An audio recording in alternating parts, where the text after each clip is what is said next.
This episode is brought to you by Amazon Prime. There's nothing sweeter than baking cookies during the holidays. With Prime, I get all my ingredients delivered right to my door, fast and free, no last-minute store trips needed. And of course, I blast my favorite holiday playlist on Amazon Music. It's the ultimate soundtrack for creating unforgettable memories. From streaming to shopping, it's on Prime. Visit Amazon.com/Prime to get more out of whatever you're into. How would you like a 15% discount to my daily email, the stack of stuff, the show notes, discounts to the conference, all of that? All you need to do is text the word show to 33777. You'll get the annual subscription with a 15% discount to my daily email. You'll get the stack of stuff, the links to the show notes, discounts to the conference, and so much more. All you have to do is text the word show, SHOW, to 33777. Text show to 33777.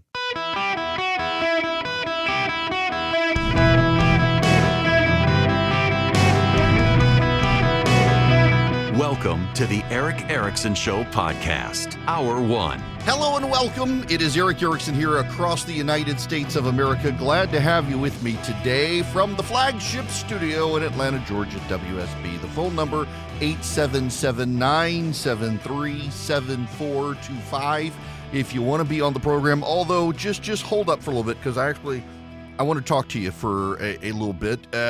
So a buddy of mine who is involved in the recovery efforts in Tennessee, and North Carolina has gotten a lot of coverage, in large part because Asheville, North Carolina, is the major population center impacted by the Hurricane Helene.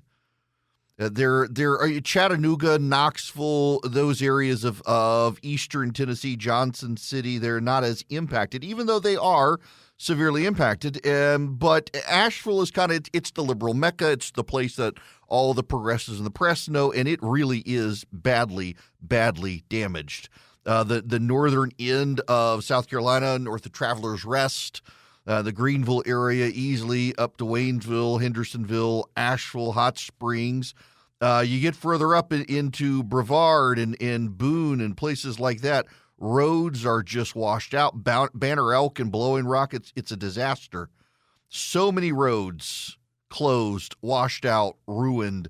It is hard to go anywhere in that area. I-40, for example, winding through south of Newport, Tennessee, down through Mount Sterling, all the way down towards Lake Junaluska, just closed. It's washed away. It simply does not exist. So there's a massive recovery effort underway. Last week, because of the goodness and generosity of others, the Tennessee Emergency Management Authority began to be overwhelmed with people wanting to drop off supplies. And they were trying to do search and recovery and rescue people. And they didn't have the manpower to deal with the people wanting to drop off supplies. They meant well, but they did a terrible job with it. The Tennessee Emergency Management Authority sent out a public notice and put it on social media and said, please don't drop off supplies. We're focused on rescue. We can't collect the supplies. Don't bring us food and water and things like that. What they meant was, please get this stuff ready and we'll tell you when to bring it, but we're all out in the field right now saving people's lives. There's nobody at the office to collect the stuff.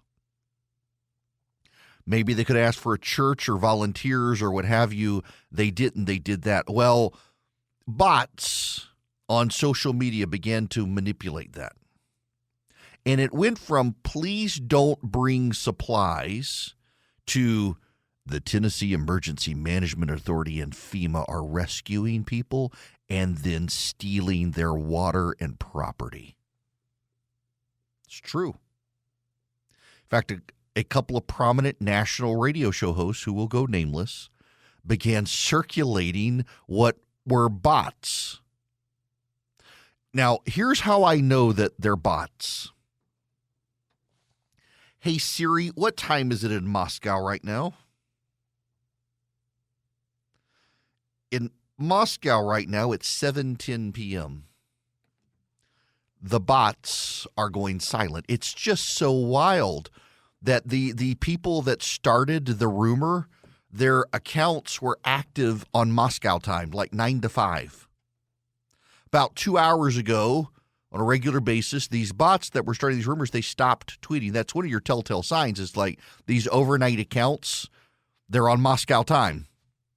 But people follow the accounts, thought they were real people in North Carolina and Tennessee.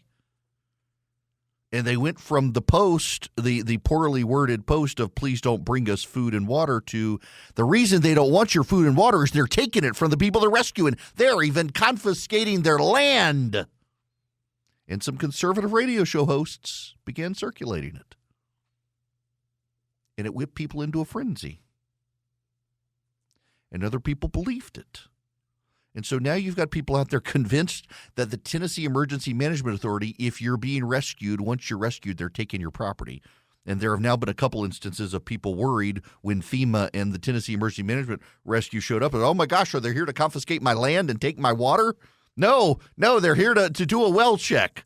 By the way, if you want to drop off supplies, they figured out a way working with volunteers. Now, there are a couple of angles to go on the story, and the very first one, the most important one, I think, is this. It takes a very long time to earn trust and very little to get rid of that trust. And the whole reason these Moscow bots are successful is because our government and underlying agencies and authorities have lost the trust of the American people. You know, FEMA actually is very notorious when they show up on scene. They shut down any civilian cooperation. No, we're the government. We're here to help you stop. There's another story out of North Carolina, yet again, another civilian helicopter pilot who was trying to rescue people, who was threatened with arrest if he continued to do it. And the reason why is because FEMA was afraid. They've got so many people in the air right now. This guy could collide with other people, and now there's another rescue effort underway. If he tries to land in its unstable footing, he's not an expert, they say, so he can't help. As opposed to saying, okay, dude, we know you want to help. Here's our concern. Let's see if we can mitigate this together because we need you. By the way, the helicopters at Fort Bragg are now underway. There's a lot of people saying, why aren't they having these helicopter rescues? The president has ordered them, but here's part of the reason. They changed Fort Bragg's name to Fort Liberty. I'm sorry, I may not be able to call it Fort Liberty because it's been Fort Bragg my entire adult existence, but he was a bad guy, so we got to change the name after years and years and years and years. But people are saying, well, they may be helicopters from Fort Liberty, but Fort Bragg is right there. Why are they? Well, they're actually doing it. They weren't, by the way. They weren't. The helicopters were grounded. Now they're using those helicopters. They have expanded the rescue mission. But these bots are preying on people's earned distrust of government. And that's a key here, is it is earned distrust. And so it's making it more easy. It's easier to manipulate you since you already distrust the government. And by the way, that's the government's fault. There's a story out today that the number of incoming kindergartners in the United States who are not vaccinated has exploded. Why? Because the government abused its trust over the COVID vaccine, forcing people against their will to take a vaccine that did not do well. And it allowed them to be manipulated about fears of vaccines overall. And now people are not vaccinating their kids, and we're going to have waves of measles, mumps, rubella, and chicken pox, and God knows what else.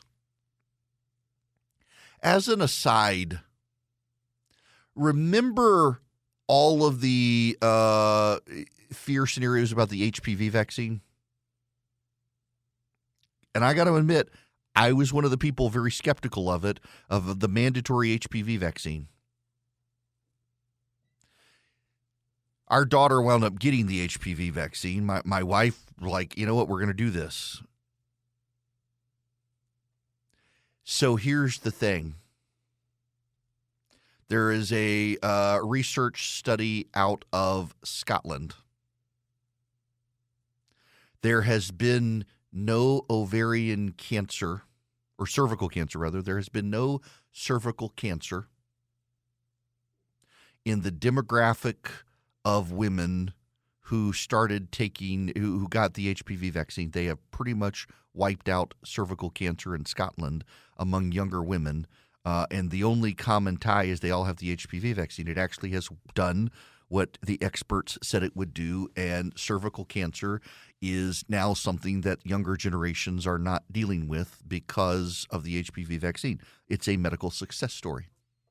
And it's one of those where even I was like, I don't know about this. Turns out it's done wonders for public health. But the government has destroyed its own trust. The government itself has done this. I mean, FEMA is notorious for showing up in areas and becoming dictator and shutting down civilian help. And so, of course, it's easy then to manipulate people and say, well, see, FEMA has other motives. They're going to put people into camps. They're taking people's water and supplies. Once the distrust happens, it becomes easier to trust other people and be manipulated. It's having wild effects now in Tennessee, North Carolina, where FEMA and the local state emergency management authorities are showing up to help people, and people are like, "No, don't come near me! Don't come near me!" Joel, by the way, see the video of the people standing in the field in the valley with a mirror trying to reflect the sun towards helicopters to get notice. A helicopter pilot was able to drop off supplies, EpiPens, insulin, and fuel for a family that was stranded. They didn't need to come off the mountain, but they needed EpiPens, they needed insulin, they needed medicine, they needed water, and they needed gas. And so the father was in the field with a giant mirror hoping to reflect the sun to get attention. And thankfully, a helicopter pilot saw it and was able to find a safe place to land. The rescue effort is ongoing now. And of course, the bots on Moscow time are beginning to manipulate people about the earned distrust of government. I can't emphasize this enough. Our government and the bureaucratic agencies thereunder do not appreciate enough how much people no longer trust them or like them. It's going to take them a very long time to re-earn the trust. And bureaucratic competence is a necessity right now. Turf waring a hurricane recovery effort is not going to earn people's trust back. The government needs to understand this, and I don't think the bureaucracy understands it because they view themselves as the white knights. We're from the government. We're here to help. People don't believe it, and people can easily be manipulated because you, the government, have lost the trust. And what the government has concluded is, no, the liars have lied about us, and that's why people lost trust. No, that's garbage thinking. You cannot have liars lie to disabuse you of trust. You have to have lost the trust first, and then the liars can make it harder for you to get back the trust. And so you've got to double down on competence. And right now, there are too many stories coming out of East Tennessee, West North Carolina, of government bureaucratic infighting and turf wars where there are people stuck on mountains who need to be helped. And the emergency management authorities are earning people's distrust. But also for you. When you start hearing these things on social media, you should first doubt they are true. Understand that they're going to tell you something that hits your buttons because they know how to manipulate you. And the general rule of thumb should now be to stop believing the stuff we hear online, as opposed to immediately believing it because, of course, the government's this bad, so of course they must be doing these things. We're all being manipulated by people who want to break down our trust in government. The precipitating factor is the government itself breaking down that trust, but it heads us towards dangerous times. Believe it or not, the Biden administration doesn't want people to die in Western North Carolina, contrary to someone I've considered a friend online saying they want these people to die because they know they're Trump voters. If you believe that, you've made politics your idol, and God's going to smash it before your eyes. Never confuse incompetence with maliciousness. Our government's incompetent. It doesn't want Americans to die. If Americans die, our government has no purpose. They want to help people. They're just fools. And too many people are being foolish in their beliefs. Blinds.com Cyber Monday Last Chance is happening now. Don't miss out on up to 45% off site-wide. A Blinds.com design expert can help you make the perfect selection on your schedule. We can handle everything from measure to your whole home installed for one low cost. With over 25 million windows covered, Blinds.com is the #1 online retailer of custom window coverings. Save up to 45% site-wide, plus a free professional measure right now at Blinds.com. Rules and restrictions may apply. All right, I gotta tell you about this. This is wild to me. I had to come into the city instead of my main studio. I came to the flagship station in their studio today and passed through the chlorine cloud on the south side of Atlanta. You could see it.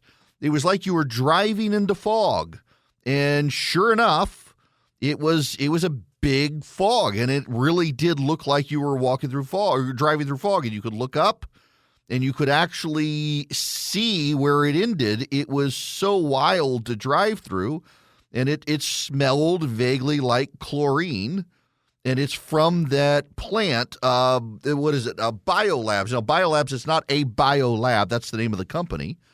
And it is a manufacturer of pool supply products. Well, it turns out that it's owned by a private equity firm founded by a climate activist who's a Democrat mega donor. They paid themselves a dividend so big that the S&P has warned unsecured creditors they'll likely get nothing in bankruptcy. Well, yep, that's right. A big private equity firm run by climate activists. This facility has had multiple fires in the past. Allegations about safety, things like that. And what's so funny here is it's a left-wing publication, the American Prospect, that is pointing the finger at these progressive activists who have been running the place. It's kind of funny. They've turned on themselves. The parent company, Kick, is owned by Centerbridge, announced that it was selling Biolab's sister company that makes Prestone-branded antifreeze, among other automotive products. This is the third or fourth time since Biolabs had fires. It's doesn't seem to be a well-run company, and it's run by Democratic mega donors who are climate activists. The irony is rich. All right, we got to move on. I'm going to possibly get myself canceled when we come back, so stick around. You'll enjoy that as I talk about progressive women. Swiss America has been the leader in trusted precious metals for 40 years in this country. They've been warning people about a secret war on cash. If you look at a dollar bill, there are very subtle counterfeiting measures that the government deploys, some of which now are they're attempting to use to even track who is spending the money so that your purchases are not as anonymous as you think if you pay with cash. Swiss America has been warning people about a secret war on cash. They're rated A+ by the Better Business Bureau. They can educate you on protecting your assets in their report, The Secret War on Cash. It takes less than 15 minutes to read. It can save on your retirement and finances. And by the way, it includes digital forms of currency. Your Bitcoin is not as secure as you think. Call or text my name, Eric, to 800-289-2646. 800-289-2646. The report is completely free, takes less than 15 minutes to read. Call or text my name, Eric, to 800-289-2646. Message and data rates may apply. Greetings, conversationalists. Welcome. It is Eric Erickson here. The phone number is 877-973-7425. I am about to go down the road of potential cancellation with a difficult topic. So to save myself before I get there, I'm going to go to Brad's phone call. Brad, you're up next. Welcome. Thank you, Eric, for taking my phone call. And I wanted to, first of all, say thank you for reaching out to my radio station here in Southern Pines, North Carolina, on Monday to heck check yeah. in on us. So hang on, just so WEB in Southern Pines is the very first station outside of Georgia that picked me up. So I have a very soft spot for them, and two, I have so many listeners up there who, like you, call in, they email. I've got to come up and see you guys at some point and play golf at Pinehurst. We definitely would love to have you. I actually work for the station. Oh, nice. So, I've got some stuff I want to email you. Anyways, that's a side note.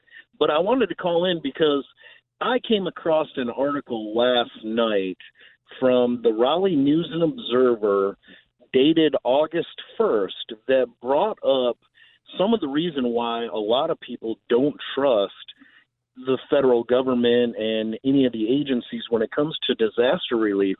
We still have roughly 2,000 plus people in the state of North Carolina, specifically the eastern portion, that are still waiting on aid from Hurricane Matthew in 2016 and Hurricane Florence in 2018.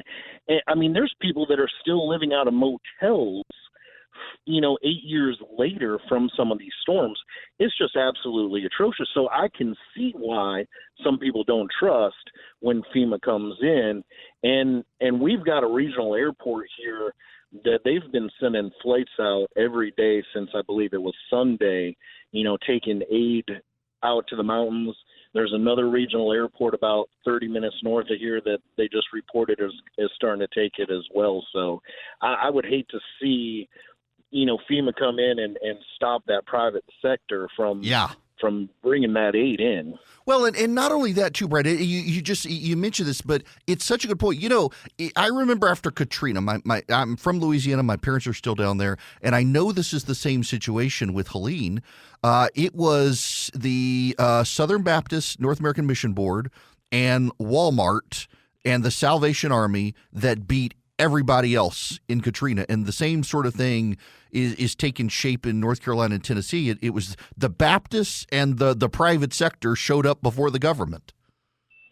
Yeah, definitely. Yeah, it just and so the government needs to have space for the private sector. You're right. I did not know there are still people because of Michael that are dealing with relief aid, which reminds me, down in South Georgia where the farmers have been hit, I know there are still farmers down there that are waiting for government relief from when Michael came through and damaged their crops, and that's been years ago now.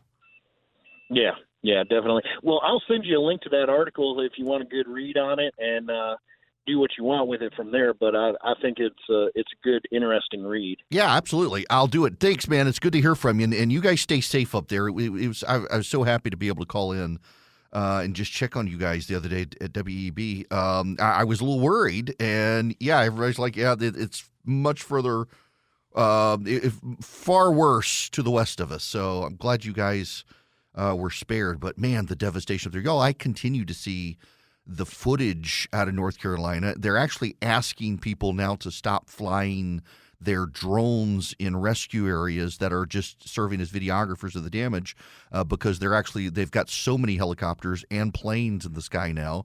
They're worried about the amateur photographers and videographers with their drones. Which I totally understandable at this point. In fact, Drew Holcomb, the musician, follow him on Instagram. He's also a pilot, has a little plane, Cessna, and he loaded it up with I think something like 500 pounds of supplies and flew it in, and has just been making runs back and forth from Nashville over to western North Carolina and eastern Tennessee. It's just my goodness. It really is something. Okay. I'm going to make a hard pivot here to a topic, and I understand there are going to be some people who get very mad at me for this discussion, but it needs to be said because I saw this conversation with Arthur Brooks from the American Enterprise Institute talking about mental health. There's been a big spike in mental health issues in the country. Now prepare yourselves. Do you know who the most unhappy people are in this country? You won't be surprised. The most unhappy people in the United States of America, the demographic that's the most unhappy, and also has the highest reports of mental health issues. White, progressive, women. The awfuls. Affluent, white, female urban liberals. They are the least happy and most likely to suffer mental health. You know, number two is the amphils, affluent male urban liberals. I guess that doesn't work out. Affluent white almost, affluent white male urban liberals.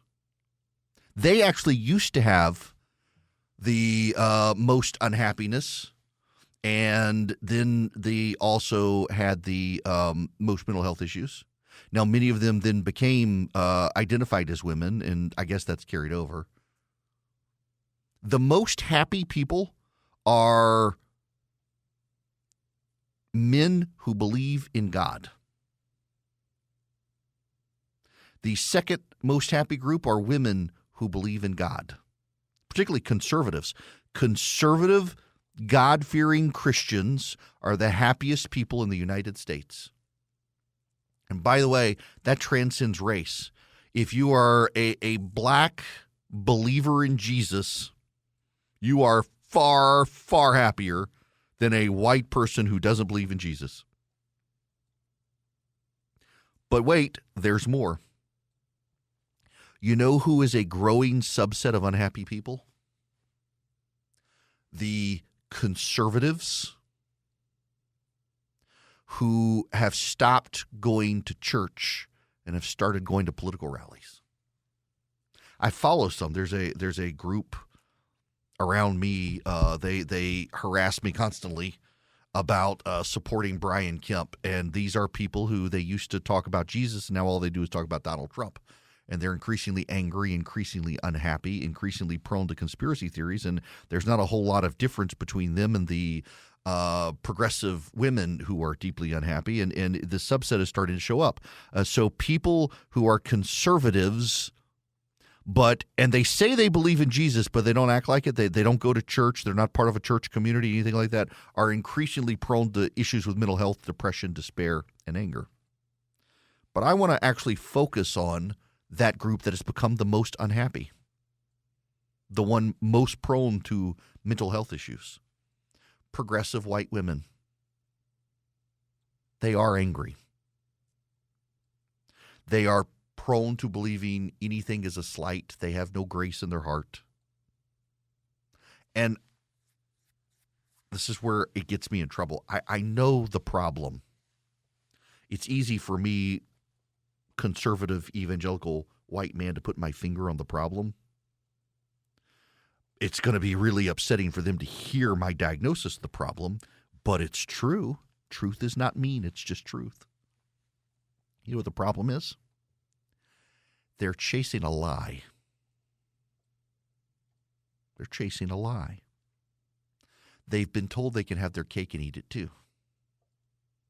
They've been told that they can be fulfilled in employment, they are equal to men, and they can also have a family if they want later in life. So it doesn't work that way. You see, we can keep God out of the equation. Let's just deal with evolution.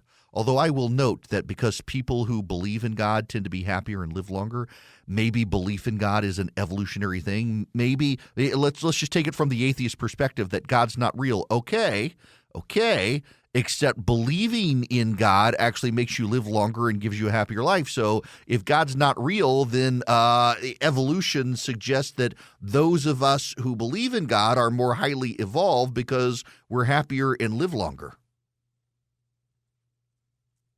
But we can leave God out of it.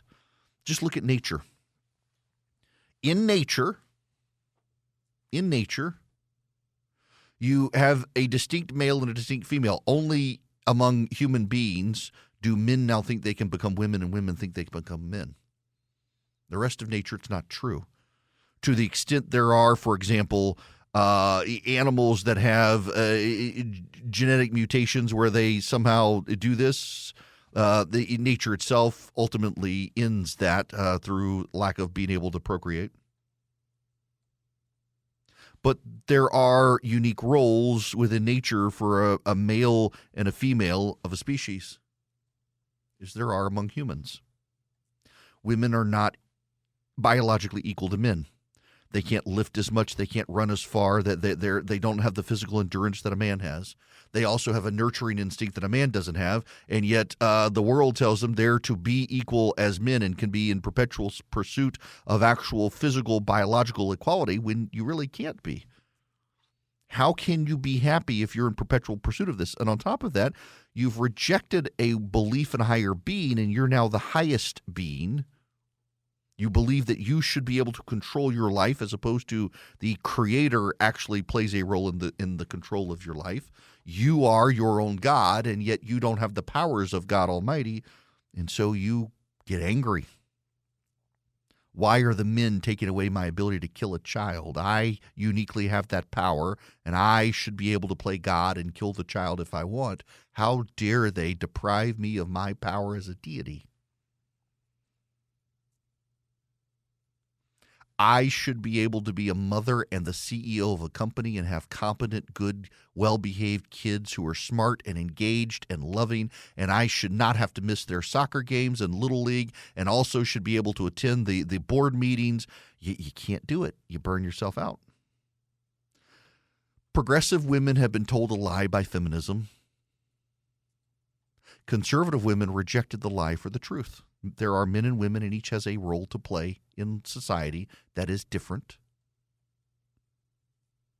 And they tend to be happier because of it, and they go to church and they believe.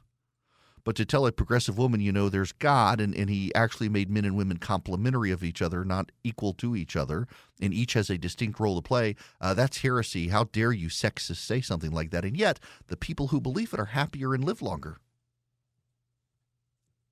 Isn't that wild? The people who believe in even the evolutionarily, biologically ordered nature of society, that men and women are different and have different roles to play, are happier than the people who've decided that we're all equal and everything can be forced into a common equality. So I'm a big fan of French and English gardens. You know what? The French garden is the highly controlled hedges that are tightly trimmed and the shapes of the hedges and stuff. And the English garden is kind of like a reminiscent of Eden. It's the free-flowing natural parkland look. So you have like the French garden or the tightly controlled hedges and the flowers, and the English garden is Central Park. I like the English garden better because the English garden is more natural and thus less upkeep. Takes a lot of gardeners to trim those hedges to keep the French garden. The French garden is the epitome of man dominates nature and we conform it to our desire. And the English garden is man and nature live in harmony, and it's far less upkeep. And the conservative evangelical men and women who have great mental health and are happiest in society live in the English garden, where we're at one with nature and we are good stewards of this garden. And the people who are the most miserable are the ones who are constantly trying to trim the hedges and spend all the money to keep it exactly as they themselves have constructed it outside of the natural order, forcing it to conform to what they want, and always in pursuit of some conformity that does not exist in nature. And the dams keep breaking and the water bursts through and they keep having to rebuild, and they are miserable because of it. It's so easy to see. But again, take God out of it. Let's just say it's all evolution and atheism. That the people who believe in God live the longest and are the happiest. If there is no God, then it is an evolutionary trait that prolongs life and ensures better mental health, which means the Christian is more highly evolved. Or maybe there's a God and you do what he says, you surrender yourself to him, your life gets a little happier because you know what? You're not really in control of it. God's sovereign, and then you don't have to worry about it and you can relax.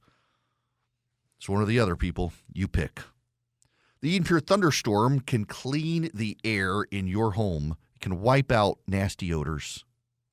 It actually generates ozone, which locks onto the ions that are odor. So odor is an ion. It floats in the air. It's a charged particle. It hits your nose, and it generates a signal to your brain that, this is the litter box. This is my child's dirty diaper. This is the cigarette smell from the people who wandered through the house. This is the fish odor. Well, The ozone locks onto those ions and it neutralizes them, and therefore they're no longer charged particles. Therefore, you can no longer smell them. It works. It's also an air purifier, and it's filterless. You don't have to get a filter subscription. And so the pollen and the dust get trapped in it, and it just works. You can get 3 of them for less than $200. You save $200 at EdenPureDeals.com. The discount code is ERIC3, E-R-I-C-K, the number 3, ERIC3 at EdenPureDeals.com. You get 3 of them upstairs, downstairs, your basement, your RV, your travel bag, wherever you need them. You can hold it in your hand. I keep one in my travel bag. That's how small it is. You can plug it up with a USB cord, or you can plug it up. It has a little plug that pops out. You can plug it into the wall. You can use it in a car. If rental car, someone smoked in it, wipes out those odors. I've used it that way. EdenPureDeals.com. The discount code is ERIC3, E-R-I-C-K-3. Hello there. Welcome. It's Eric Erickson here across the United States. The phone number is 877-973-7425. This hour of the program brought to you by First Liberty Building and Loan. If you are in charge of the finances of a business, if you need heavy equipment loans, if you are buying a building or building a building or buying a franchise, things like that, First Liberty can move fast with great credit that you have. They can help you. They've been doing this since the 90s. They'd love to partner with you. Y'all, just as an aside, I know the Frost family. In fact, Mr. Frost reached out to me the other day, and I had to decline because of a pre-existing relationship. But they're putting some resources into helping the folks in the Carolinas right now. They're just quality people, a genuinely good family, and they would love to help your business. They have been doing this since the 90s, and they really would like to if they can. You really should. If you're a business and you want to grow, reach out to the Frost family, FirstLibertyGA.com, FirstLibertyGA.com. They are just fine, great people, and you'll enjoy doing business with them if it's a fit for you. FirstLibertyGA.com. When we come back, I want to do something I've been promising to do for a while. I've gotten enough data compiled now. Some of you will not like it. Some of you will not like it because of one aspect of it. I'm preparing you because I know people are sensitive these days. But what does the data say on why Donald Trump should win the election? Because overwhelmingly, the data says Donald Trump should win the election in November. Overwhelmingly. However, overwhelmingly, there is data that shows Kamala Harris should win the election. It's just different sets of data. So I want to explain this to you when we come back. What it looks like if Donald Trump wins, what it looks like if Kamala Harris wins, why he should win, why she should win, and what you can learn from both of those scenarios. I'm going to try to educate you, inform you, and entertain you on the election when we come back. And my gosh, it's almost over. Please come quickly.